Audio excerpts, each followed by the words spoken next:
and living God. Okay? So, maintindihan nyo ngayon yung difference. Sino ba talaga ang tunay at ang buhay na Diyos? Para maintindihan mo lahat ng bagay, simulan natin sa Genesis chapter 1. Okay? Rhea, pakibasa. Genesis chapter 1, verse 1. Nang pasimula, nilikha ng Diyos ang langit at ang mundo. Okay. In the beginning, God created the heavens and the earth. So, wala pang mundo, wala pang langit, naroon ang Diyos. Amen. Maliwanag ko ba? Amen. So therefore, linawin natin kasi pag-uusapan natin who is the true and the living God. Wala pang mundo, naroon ang Diyos. Wala pang kahoy, naroon ang Diyos. Yes. Wala pang bakal, naroon ang Diyos. Wala pang semento, naroon ang Diyos. Maliwanag? Now, therefore, lahat ng mga tinatawag na mga tao na Diyos ay hindi talaga tunay na Diyos. Tawag doon, Diyos-Diyosan. Kaya ang tawag sa kanila, Diyos-Diyosan, kasi hindi sila totoo. Isa lang ang tunay na Diyos. Yung iba, Diyos-Diyosan lang. Amen. Okay, na sad to say, ginagawa ng mga tao sinasamba. Natin na natin Revelation 22 verse 13. Ilisa mo rin, Revelation chapter 22 verse 13. 22:13. Okay, nakalagay. Sabi po niya, ako ang Alpha at ang Omega, nang ibig sabihin ang una at ang huli, o ang simula at ang katapusan ng Okay. lahat. God is the Alpha and the Omega. Ibig sabihin, the first and the last. The beginning and the end. Ang kahoy, nabubulok. Yes. Okay? Ang bakal, kinakalawang. Yes. Ang semento, nababasag. Amen. Higit sa lahat, ang mundo ay magugunaw. Amen. Therefore, subalit ang Diyos sa totoo ay mananatili magpakailanman. Amen. Nagkakaroon na kayo ng idea. Amen. Kaya itong sinasamba ng mga tao na kahoy, semento, bakal, ay walang kapuluhan lahat. Yes. Okay? Dahil ang Diyos ay magpakailanman, simula at wakas. Ang nabubulok yung kahoy, kinakalawang yung bakal, yung semento nababasag. Maging mundo ay nagugunaw. Isa lang ang tunay at buhay na Diyos. Amen? Amen. Now, ano ang anyo ng Diyos? Para maintindihan natin. Ano bang anyo ng Diyos? Sabi sa Bible, siya ay Espiritu. John chapter 4, 23 to 24. Ano sabi? John chapter 4, 23 to 24. Para may idea kayo. Yan po. John 4, 23 to 24. Okay, basa. 23 to 24.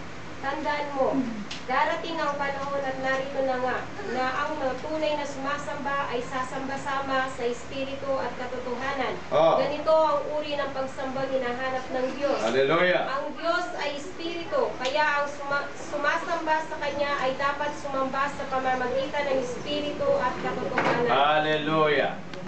Ano ang Diyos? Espiritu. Lahat magsabi, ano ang Diyos? Espiritu. Ang Espiritu ba may anyo? Lahat. Liwanag? Amen. Paano mo siya lagyan ng anyo ngayon? Eh wala pala siyang anyo dahil sa Espiritu. Diba? Therefore, wala siyang anyo. Amen. Kaya nga ang gusto ng Diyos na pagsamba sa Espiritu at sa katotohanan. Amen. Paano ba ito? Kung hindi nakikita ang Espiritu, dapat ang pagsamba mo walang representasyon.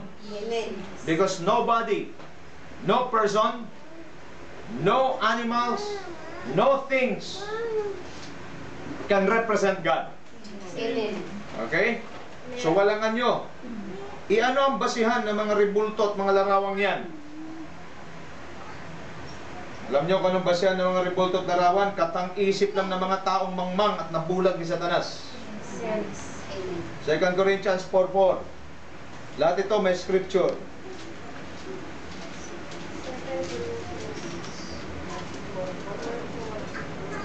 Basa. Hindi sila sumasampalataya sapagkat ang kanilang isip ay binulag ng Diyos ng kasamaan sa daigdig na ito. Oh. Upang hindi nila makita ang liwanag ng magandang balita tungkol sa kaluwalhatian ni Kristo Na siya? na siyang larawan ng Diyos. Okay. Saan nanggaling to mga rebulto, mga larawan? Katang-isip ng tao dahil sa pambubulag ng demonyo. Mamaya makikita nyo lalo. Sino ang tunay at buhay na Diyos? Ang Diyos ay Espiritu at hindi siya pwedeng i-represent ng sino man. Amen. Okay?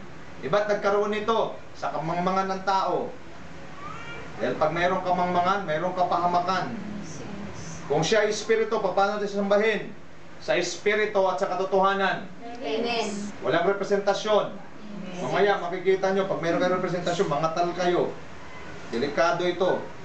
Sa Espiritu at sa katotohanan, di niya kailangan ng rebulto o larawan para mag-represent sa kanya. Bakit? Napakalaki niya. Papakita ko sa inyo kung ano lang ang Diyos, anong magagawa at anong laki ng Diyos. Matthew 5:34. Tingnan mo. Kailangan klaro ito sa ano natin. Sa 5:34. Okay, basa. Ngunit sinasabi ko sa inyo Oh. na kung mangangako kayo, huwag kayong susumpa.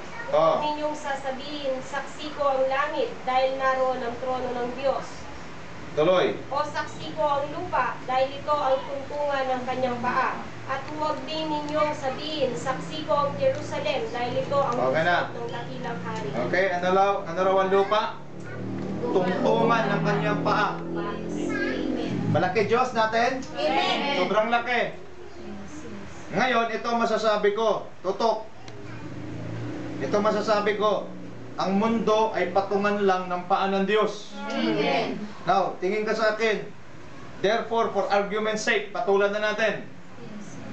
Kung gagawa ka ng rebulto o larawan, tiyatsakin ko sa iyo ang itsura ng rebulto at larawan, Diyos-Diyosan mo'y talampakan. For argument's sake. Ba? Kasi patungan lang ang mundo. Amen. Ano nakikita mo pag may nakapatong sa iyo? Sa paa. O, talampakan lang. Di bakit ang mga rebulto at larawan may itsurang anyong tao? Patungan lang ng talampakan. So dapat ang itsura ng Diyos-Diyosan mo ay katulad ng paa o talampakan lamang, sapagkat tungtungan lang ng paa ng buhay na Diyos na napakalaki ang lupa. Amen. Di ba na? Amen. Bakit may anyo yan? Dapat paa lang yan.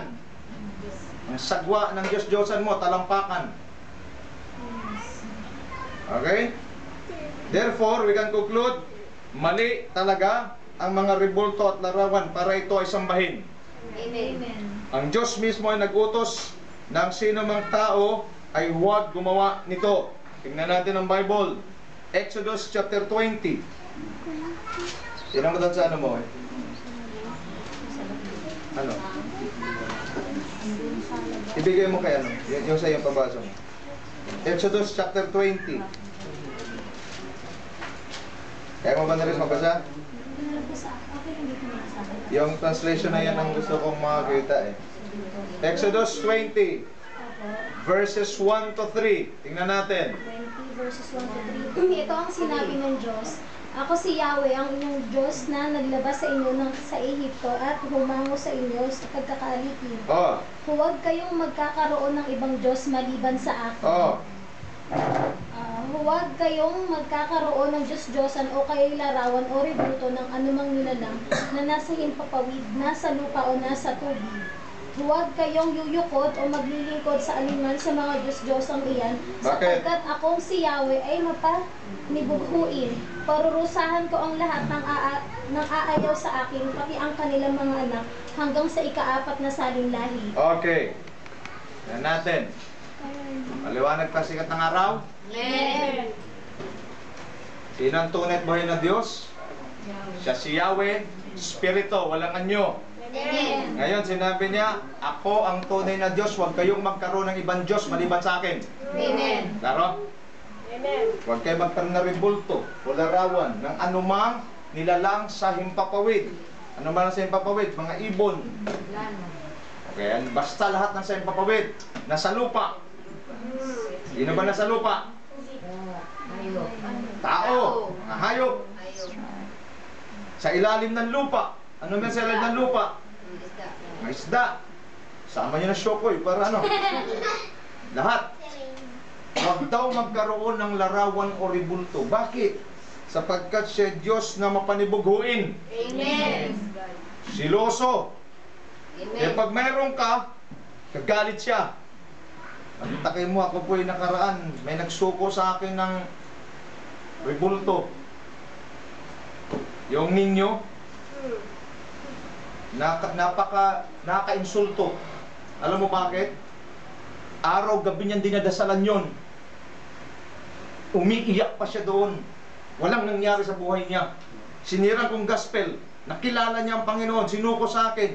Nakaka-insulto. Alam mo bakit? Baluktot pa yung kahoy. Kahit ano pang sasabihin dyan, hindi niya makarinig. Wala. Amen. Tsaka ang kahoy na ginamit, mabukbok pa, nabaluktot pa. Di mo na mahalat ang baluktot kasi dinamitan.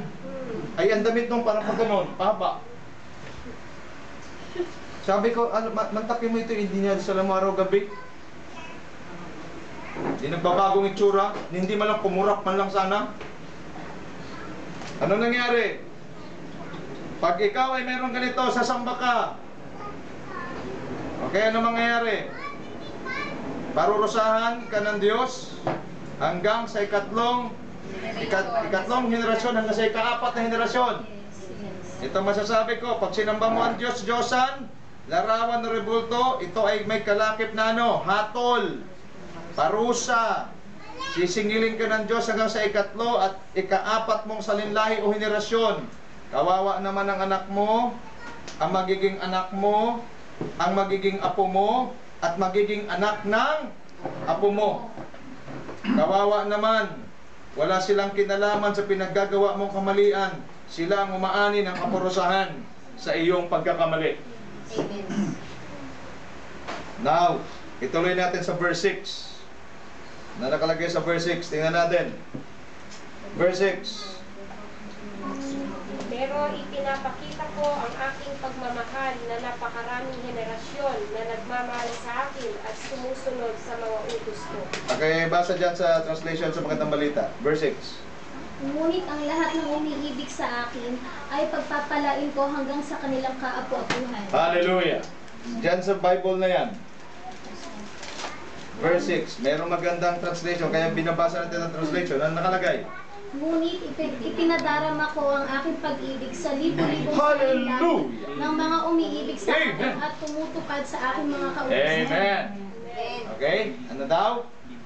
Pag ikaw sasamba, hindi ka sasamba sa rebulto, kusal, si anumang larawan, sinamba mo ang tunay at buhay na Diyos, pagpapalain kaya't ipadarama niya sa iyo ang pag-ibig niya sa libo-libo mong salinlahi. Amen. Hallelujah. Andyan ba kayo? Amen. Maraming palapakan ng Panginoon. Hallelujah. Ay. Ganito ang Diyos natin. Amen. Kaya kahit umalis ka na, hindi mo na intindihin yung maging anak ni Mimi, yung mga kapapuhan mo, bakit libo-libong henerasyon? Praise the Lord. Iiwan mo sila. Kung pwede lang, nasa loob ka ng kabaong nakangiti ka. Amen. Bakit? Secured na ang thousands generation ko. Amen. Pero pag sumasamba ka sa Diyos-Diyosan, dapat na nakasimangot ka sa loob ng kabaong. Bakit? Kasi yung magiging apat na henerasyon, sumpa ang abutin. Buti pa naman kung sumpa lang ng tao, pwede pang maalis eh. Amen. Pero pag ang Diyos ang sumumpa, walang sablay yan. Pakisabi sa katabi mo, walang sablay. Walang sablay. Kaya sambahin mo ang tunay at buhay na Diyos. Amen. Okay, now, maraming natatakot kasi, Joy. Sabi nila, pag itapon mo raw, o durugin o basagin mo, baka gabaan ka. Bisaya, gabaan. Sabi sa iba, karma. Nasa buktot ng gaba ron. Okay? Walang karma. Buhay ang Diyos. Amen. Okay? Baka raw makumang ka. Papakita ko sa inyo, walang kapangyarihan yan. Pwede na kayo? Amen. Okay, tingnan natin. Kailangan maano ito. Walang kapangyarihan yan. Okay? May tanong, ang tanong dito, may kapangyarihan bang at may magagawa itong mga Diyos-Diyosang ito? Ang sagot ko rito sa aking pong guide ay wala, walang wala. Amen. Okay, now pakita natin, nasa Bible ba yan? Pakita natin. Okay, Psalms 115 verses 1 to 8. Lahat po ito aking binabanggit, mayroon pong Bible or biblical reference. Pakinggan niyo po ito mabuti at inyong basahin, paniniwalaan at kayo pagpapalain ng Diyos. Pakibasa ni Riz. 115, 1 to 8. Tanging sa iyo lamang, Yahweh, ang dakilang karangalan, hindi namin maaangkin pagkat ito'y iyo lamang. Hallelujah. Walang kupas iyong pag-ibig na tatanging katapatan. Ganito ang laging tanong sa amin ng mga bansa. Nasaan ba ang inyong Diyos? Ang palaging winiwika. Ang Diyos namin nasa langit, naroon ang Diyos namin. At ang kanyang ginagawa ay kung ano ang ibig. Hallelujah. Ginawa sa ginto't pilak ang kanilang mga Diyos. Sa kanila'y mga kamay nitong tao ang nag-ayos. Totoo nga, at may bibig, ngunit hindi makapagsalita. Yan na. Hindi rin makakita, mga matang pinasadyas. Sadya. Di rin naman makarinig ang kanilang mga tainga, ni hindi rin makaamoy ang ginawang ilong nila. Totoo nga na may kamay, ngunit walang pakiramdam. Mga paay mayroon din, ngunit hindi maihakbang. Ni wala kang naririnig kahit muting tinig man lang. Ang gumawa sa kanila at pati ang Ano mangyayari? nagtiwala. Lahat sila ay katulad ng gayong Diyos na ginawa. Hallelujah. Tandaan niyo po yan.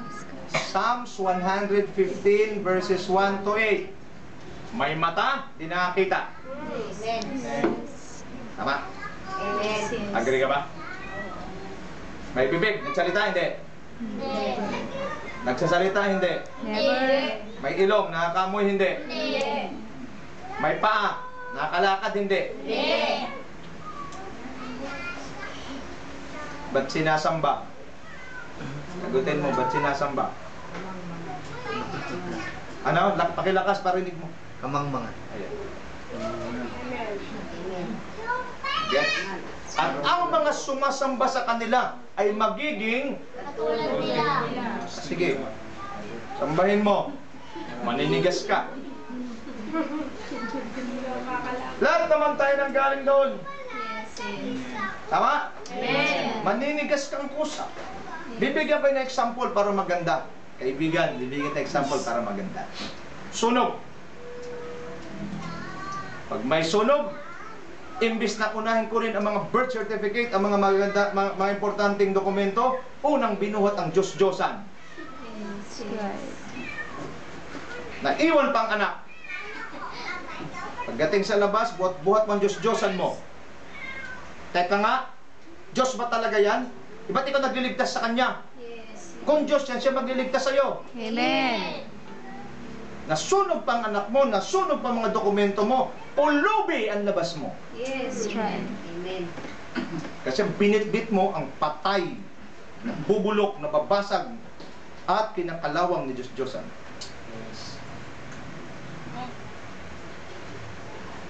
Okay? Pero ang Diyos na buhay, ang Diyos na buhay, Amen. ang ginagawa, tayo binubuhat. Ang Diyos na buhay, tayo pinoprotektahan. Ang Diyos na buhay, hindi ka pagkukulangin. Kahit sa gitna ng apoy, kanyang gagabayan ka. Yan ang tunay at buhay na Diyos. Palapakan naman natin ang Panginoon. Glory to God. Ang Diyos ng mga mangmang ay silang bumubuhat. Ang Diyos ng mga tunay na sumasamba sa Kanya sa Espiritu katotohanan, siya ang nag-iingat sa kanila. Amen. Liwanag po ba? Amen. So, ang Diyos-Diyosan ng mundo, binubuhat nila. Ang Diyos nating totoo at buhay ay siyang bumubuhat at tumutulong sa atin sa oras ng pangangailangan. Now, ang Biblia pala, Brother Albert, ang dami ng sinabi. Wala lang talagang nag-explain. Okay? Ready na? Sino ang magaling? Ikaw nga, anak, ang bumasa. Ready? Isaiah 44. Isaiah 44. Verses 9 hanggang 20. Isaiah 44. Tapos yung unang verse, yung verse 9, medyo may diin ang basa, ha? Okay. Isaiah 44. Verses 9 hanggang 20. 9 to 12. Okay. Yung unang basa, yung verse 9, medyo may diin, ha? Yan talaga exclamation point. Here we go. Okay. Verse 9, walang kwentang tao ang mga gumawa ng rebulto at walang kabuluhan ng mga Diyos-Diyos ang kanilang pinahahalagan. Pakiulit para marinig ng mga kaibigan natin, mga kababayan natin. Okay. Sige po. Isaiah 44 verse 9 to 20. Opo. Okay. Walang kwentang tao ang mga gumawa ng mga rebulto at walang kabuluhan ng mga Diyos-Diyos ang kanilang pinahahalagahan. Mga bulag at hangal ang sumasamba sa mga ito, kaya sila'y mapapahiya. Oh. Walang idudulot na mabuti ang paggawa ng mga rebulto para sambahin. Tandaan ninyo, ang sumasamba sa mga ito ay mapapahiya lamang. Yes. Ang mga gumagawa nito'y tao lamang, kaya't magsasama-sama man sila at ako'y harapin, sila'y matatakot at mapapahiya rin.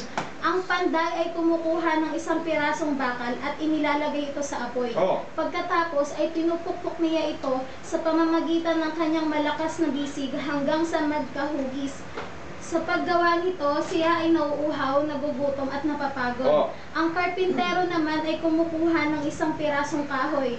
Ginuguhitan niya ito ng anyong tao, Oh. saka inuukit hanggang sa mayari ang isang magandang imahen. Pagkatapos, ilalagay niya ito sa kanyang bahay. Pumipili siya at pumuputol ng isang matigas na kahoy sa gubat tulad ng cedar, Oh. ensina at sipres. Maaari din siyang magtanim ng laurel at ito ay hintaying lumaki habang binibilib ng ulan. Oh. Ang kaputol na kahoy nito ay ginawang panggatong at ang kaputol naman ay ginagawang Diyos-Diyosan. Nako. Ang isang piraso ay ginagatong para magbigay ng init sa kanya at para igatong sa pagluluto. Oh. Ang isang piraso ay ginagawang rebulto para sambahin. Ayun. Ang ibang piraso ng kahoy ay ginagawang panggatong. Dito siya nag-iihaw ng karne at nasisiyahan siyang kumain ito. Kung nadarama niya ang init ng apoy, ay nasasabi niya ang ganito, "Salamat at hindi na ako giniginaw." Ang natirang kahoy ay ginagawa nga niyang Diyos na kanyang niluluhuran at sinasamba. Dumadalangin siya sa rebulto, "Iligtas mo ako sapagkat ikaw ang aking Diyos." Ang mga taong gayon ay mga mangmang at hindi inuunawa ang kanilang ginagawa. Tinakpan nila ang kanilang mga mata at sinarhan ng isipan sa katotohanan. Hindi na nila naisip na ang kaputol ng ginawa nilang rebulto ay ginamit na panggatong sa pagluluto ng tinapay at kanilang kinain. Oh. Hindi man lamang nila itinanong sa kanilang sarili kung hindi kaya karumal-dumal ang sumamba sa isang pirasong kahoy. Ang mga gumawa nito ay parang kumakain ng abo. Lubusan na silang nailigaw ang maling paniniwala at mahirap ng ito. Dahan-dahan. Lakasan mo yung pagbasa niyan. Dahan-dahan. 20. Ang mga gumagawa nito'y parang kumakain ng abo. Oh. Lubusan na siyang nailigaw ng kanyang maling paniniwala at mahirap nang ituwid. Lakasan mo yan. Okay, at hindi siya papayag na ang rebultong hawak niya ay hindi mga Diyos. Okay. Matindi ito. Walang kwentang taong gumagawa na rin. Amen. Amen. Ano pa? Mga bulag at hangal ang mga sumasamba sa mga ito. Amen. Kaya sila'y mapapahiya. Nandiyan pa ba kayo? Amen. Mga kapatid. Okay? Mantakin mo, pumutol ng kahoy, yung kalahati, pinanggatong, pinangihaw ng karne, yung kalahati, ginuhitan ng tao, inilagay sa altar, sinamba. Ang tawag mo ron? Mangmang. Yung isa, gusto ko yung isa. Yan. Kung Amerikano, hanggal. Binta pa rin yan ng iba. Okay, benta pa. Nagets? Amen. Okay, so ano raw ang nangyayari? Tinakpan nila ang kanilang mga mata at sinarhan ang isipan sa katotohanan. Hindi na nila naisip ng kaputol na ginawa nilang rebulto ay ginamit sa panggatong at pagluluto ng tinapay at karneng kanilang kinakain. Di man lamang nila itinanong sa kanilang sarili kung hindi kaya karumal-tumal ang sumamba sa isang pirasong kahoy. Ang mga gumagawa nito ay parang kumakain ng abo. Nakain na kayo ng abo? Subukan nyo kumain. Ha? Hindi lang fight. Mamamatay ka pag nalunok mo yun. Okay, ano pa? Lubusan na siyang nailigaw ng kanyang maling paniniwala at mahirap na maituwid. Hindi siya papayag ng rebultong hawak niya ay hindi Diyos. So ngayon, may idea na kayo. ipinapasok pa sa mga bahay-bahayan. Bibisita. At ang mga mangmang naman nag-aagawan kung sino ang unang bibisitahin. Di nila alam ang dala noon, sumpa. Kaya ko sinasabi, huwag kayo magpasok ng anumang karumal-dumal at sumpa sa mga bahay niyo. Amen. Andiyan ba kayo? Amen. Nag-aagawan sila. Pag may nag-aagawan sa pagpapasok sa ribon, nag-aagawan sa sumpa. Pag-agawan nyo yung blessing, huwag yung sumpa. Yes. Gets? At yung mga tao hindi napapayag na ang kanilang revolt ay hindi Diyos. Sa kanila, Diyos talaga yun. My God, nakakatakot ito. Salamat, Panginoon, sa iyong mga salita. Salamat, Panginoon, sa iyong mga salita. Napakaliwanag. Siguro, wala nang dapat explanation pa. Ang salita ng Diyos, higit na sa sapat.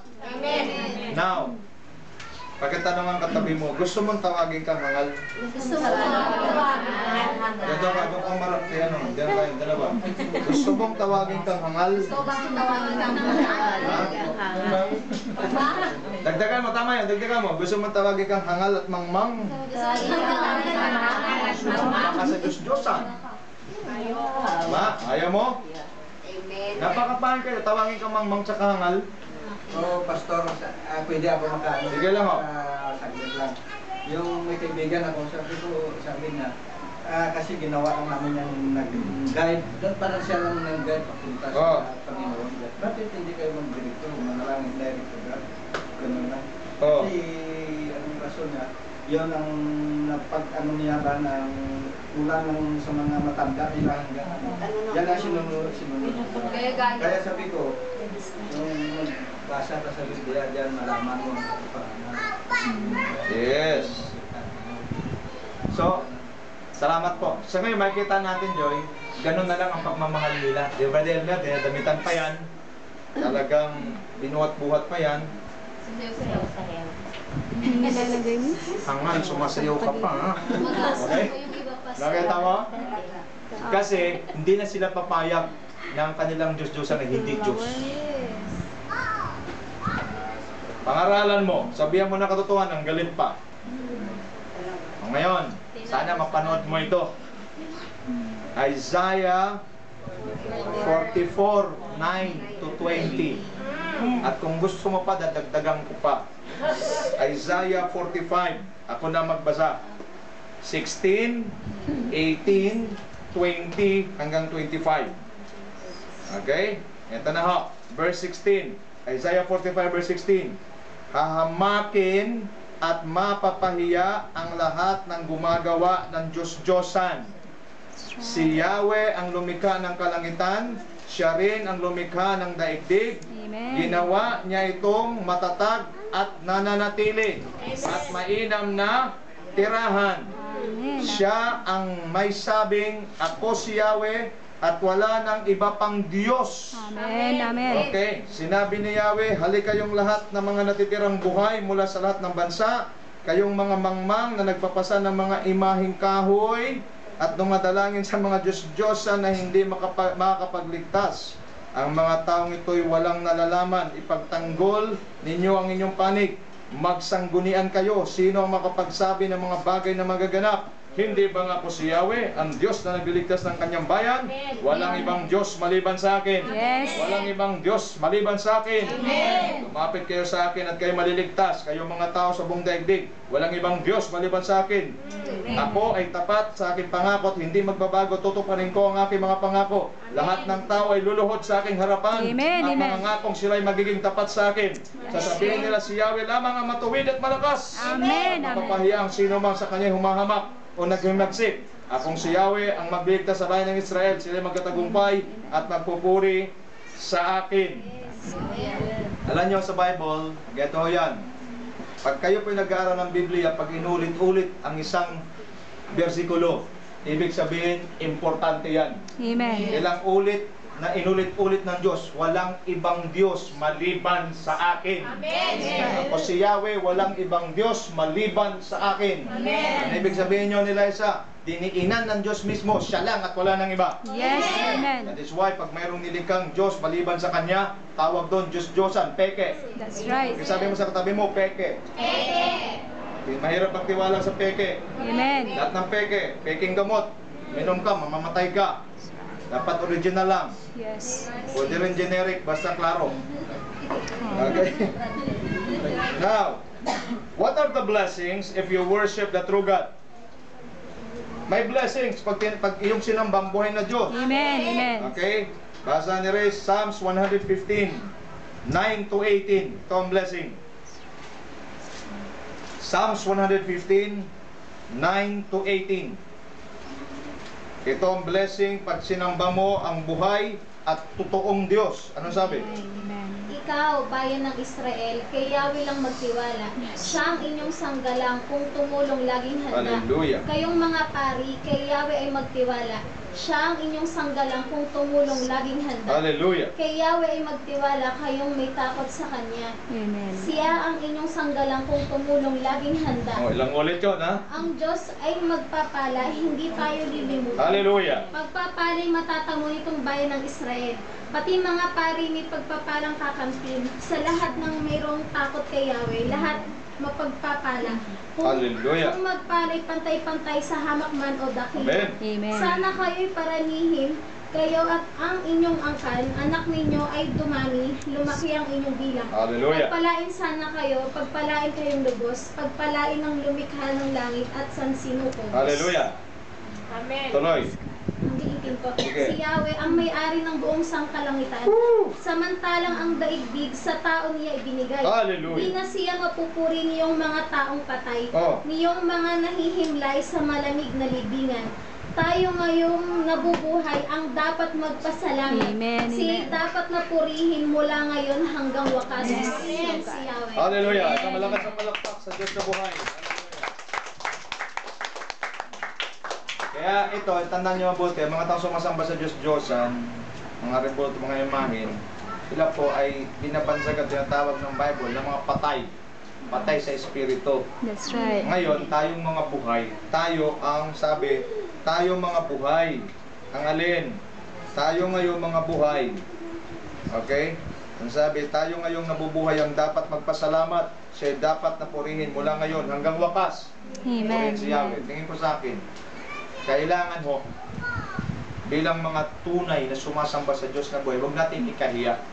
That's right. Ipagmalaki natin, sabihin natin. Ngayon, lilinawin ko po ito. Ang Diyos ay talagang tunay at buhay. Amen. Amen. Wala pang mundo, naroon na siya. Amen. Wala pang kahoy, Amen. wala pang simento, wala pang bakal, wala pang mundo, naroon na siya. Amen. Kaya mahirap siyang guguhit mo. Kaya di ba kinagtaka? Kung totoo ito mga Diyos-Diyosan ito, bakit nag-iiba-iba ang kulay? Kung totoo itong mga Diyos-Diyosan ito, bakit nag-iiba-iba ang buhok? Parang mga member natin dito na minsan nagpaparibang din. Ang kulot minsan. Gold. Minsan gold. At meron pang isa na talaga namang halos masuka ako. Bakit? Ang kanilang Diyos-Diyosan, dalawang ulo. Palitan. Pag medyo maluma-luma na yung ulo, kukuha na isang ulo, sisalpak na yun, tapos dadasalan ng mga tao. Buddha. Yung Nazareno ko nila, No Chinese. Gets natin to? Mantakin mo, papayag kang dadasalan mo, dalawang ulo, pag medyo maluma-luma ng isa, i-repaint. Tapos ilalagay mo na yung substitution. Pagkatapos pipila naman ng mga taong mangmang din. At magdadasal na naman doon, di nila lang kapapalit lang ng ulo nun. napalitay pa so kasi yung peke at saka yung ano, para hindi manakaw ivory yun eh. Ay malay ko sa kanya, ay boring man siya o ano. Ang point lang dito, mantakin mo, sinasamba mo, pipalitan ng ulo. Amen. Ang mundo, tungtungan ng paa ng Diyos. Amen. Kung gagawa kayo ng Diyos-Diyosan, tsakin nyo lang, mukha siyang talampakan. Tama ba? Siya nga. Amen. Suportan niya ko. Tama ba? Kasi i-air natin ito. Cheering. Okay? Nag-gets natin? Amen. If you worship idols at mga revolt, mga larawan, curse. Sumpa. Eh, Amen. magtataka ka. Bakit hindi ako maka-alis-alis dito? Bakit hindi ako maka-breakthrough? Paano ka maka-breakthrough? Yung sumpa ng Diyos nasa iyo.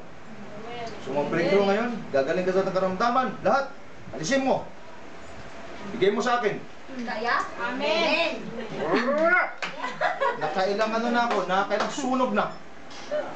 Sabi nila may kapangyarihan. Anong kapangyarihan yan? Kung anong forma niyan, gano'n na yan. Yan ay magbabago.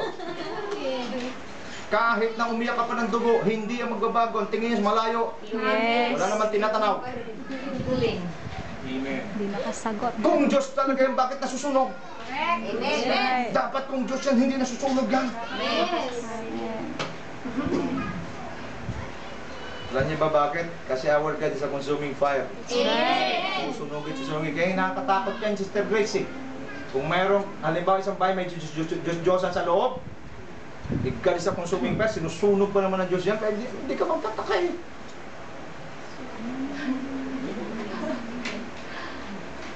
Kaya sabi sa katabi mo, huwag kang magpatuloy sa kahit anong Diyos-Diyosan, kulto, o imahe, mapakahoy, simento, bakal, leking ginto, upila. Huwag na huwag talaga. Aming Diyos na buhay, Aming Diyos. Yahweh ang pangalan. Iyong patuloyin. Magpapalay sumaiyo. Magpakailanman. Okay? Palapakan natin si Lord. Why is it that I'm trying to tell you this? Bakit ko sinasabi? Para ma-explain nyo rin sa mga taong sumasamba pa. Okay? Kasi nakakatakot po. Kasi merong iba, hindi ko malaman, matagal ng Kristiyano, pero minsan pag napasok ko sa bahay, mayroon pa sa pintuan pa talaga. Nakasabit. Minsan, nakadrawing, nakalagay sa sa mga wall. Bakit ganun? Dapat wag kayo mag-alaga. Parang nag-alaga ng monster. And one day, yung monster na yan, siya magkapatuloy kay Satanas. Ayaw patuloy si Satanas dahil meron kanyan. Siya mismo magsabi, wala. Boss ako ng mga yan. Pasok. Hindi lang seed, kundi mayroon ka pa palang nakasalpak dyan. Antayin mo pagsunog. Bakit siyang binubuhat mo? Dapat siyang buhatin mo. Nabawa ka talaga kay Sister Juliet. Nilipat si Sister Juliet. Iwan mo siya doon. Saan ba? Sa Holy Family ka ba? Saan ka ba nanggaling? Holy Family? Saan? Sa Bagong Bayan? Oo. Dapat iniwan mo siya doon. Kaya mo siya maglakad papunta rito. Diyos yun eh. Alam niya dapat kung saan. Pabulit na yan. Nandali. Tama ba? Amen. Iwan mo siya doon. Tingnan natin kung Diyos ka talaga. Sumunod ka sa akin. Doon sa Central. Dito lang may maghintay. Tsatsakin ko sa'yo. Maghintay ka kahit 70 taon na. Di makarating yung bakit may pa. Di mo makalakad. That's right. Nagtataka ko kung madala mo yan dito. Naisama mo. Binuhat mo no. Binuhat mo. Kasi sigurado ako sa isip, sa puso, sa diwa, sa salita, hindi yan makarating dito kung walang nagbuhat. Amen.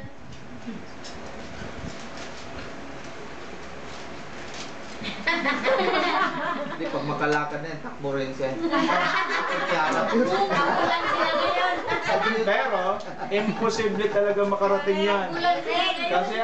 Kasi ang paa niya, pikit na nakadikit. Need tumalon, hindi niya kaya.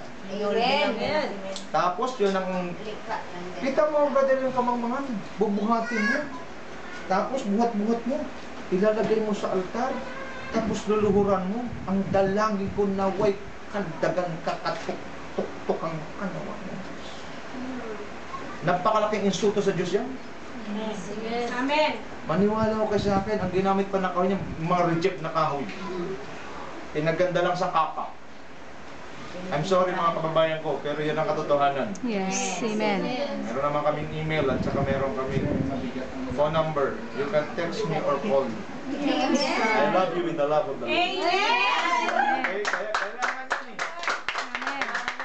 Amen. Kasi kung walang lalabas, magsasabi ng ganito, mananatili yung mga kababayan natin. That's right. Okay? You want blessings? 1,000 generations worship the true and the living God. Amen. He's Amen. a spirit. The moment you worship Him in spirit and in truth. Amen. Ngayon ko na itanong sa inyo kung gusto nyo ng curse kasi ayaw nyo man ng curse. Ayaw. Pag ang Diyos nag-curse, di ka makakawala. Diba? Kung may alaga ka, di ka makakawala. Amen. Kasi yung alaga mo, doon sa Satanas, yun ang contact niya, yun ang seed ni Satanas. Yan ang entry point. Okay, yun! Yun ang entry point. Idala-dala mo palagi. Bit-bit mas, ihagis mo. Lagi siya na. Dati pinapampers mo siya, di ba? Pampers, ngayon hagis naman. Gawa ako, Pastor. Minsan may mulabi ako. Mas Oh. mabigat yun. Kahit walang permit na siguro, hindi ulihin. Basta ganun. Bigay ko sa iyo. Huwag mo na. Okay, so anong point? Anong point? May dala-dala ka sumpa. Kaya kahit anong lay hands ng pastor sa iyo, kahit anong pray sa iyo, hanggat na riyan yan. Amen. Wala. Gaganon ka lang ng konti kasi nakakarinig ka rin ng gospel. Gaganon ng konti. Pero dahil naroon yung pabigat sa baba, parang bolang ano yan, bakal, lulubog ka uli. That's right. Pag pipre ka, angat ka uli. Lulubog ka uli. Tanggalin mo yung bakal na bola doon sa paa mo. Sisirit ka palabas, pataas. Amen. Amen. Okay? Nililinaw ko ito kasi meron din ako mga sisira na ganito.